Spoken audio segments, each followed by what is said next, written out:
And speaking of Hard Knocks, it's always kind of an interesting output because you've heard it could be a distraction. And I think it's cool. Like we're doing documentaries. Netflix is finally doing something on a baseball team with the Red Sox. I think it's great. Yeah. What are your thoughts on these documentaries, these shows kind of following football teams around? I love it. I feel like it has united Chicago more than just Bears and training camp.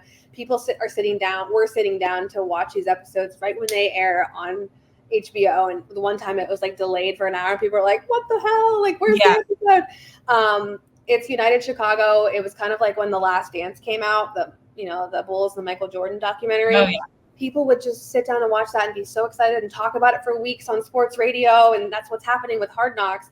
I love it. I think it shines a light on these guys that we don't see, right? Yeah. Like you're learning about Matt Eberflus and why he has the new haircut and the new beard that he has and why his wife inspired him to do that. You're seeing these guys on a personal level, like their faith coming out or their relationships or their goals after football. Like, I think it's really cool. And like, I was laughing at I think it was the 4th episode where they were trying to buy dude wipes, like pick up dude wipes. And the offensive lineman brought back Clorox wipes.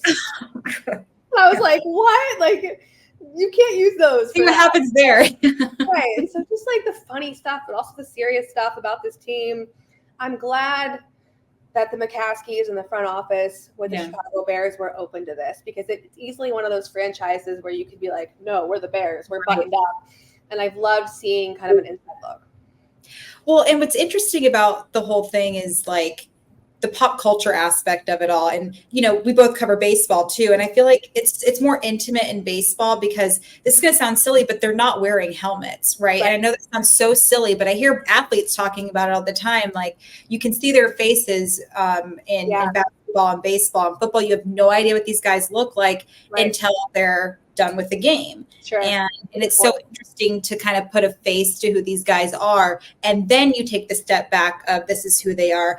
And I'm glad that people are seeing it because when you say it out loud, it sounds silly, right? Like, okay, well, yeah, they're not showing their faces because they're protected, but it's a whole thing. Like despite football being the most popular sport in America, we don't know who these guys are really. And we should because it's the most popular sport. It's Absolutely. crazy. I know. I agree. And I didn't even think about that. Like, you're right. You can't see facial expression in helmets and you can't even see kind of like, even when I went to training camp, I borrowed my friend's binoculars because I was like, I want to see these guys up close. Like you're still kind of sitting far away at training camp.